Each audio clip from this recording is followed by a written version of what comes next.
అర్థం చేసుకోకుండా నిన్ను ఎంతో బాధ పెట్టింది.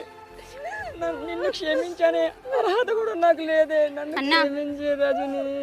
ఇప్పటి నుంచి నీ కాలుకు ముళ్ళంటకుంటా మంచిగా చూసుకుంటానే. రజని రజని రజని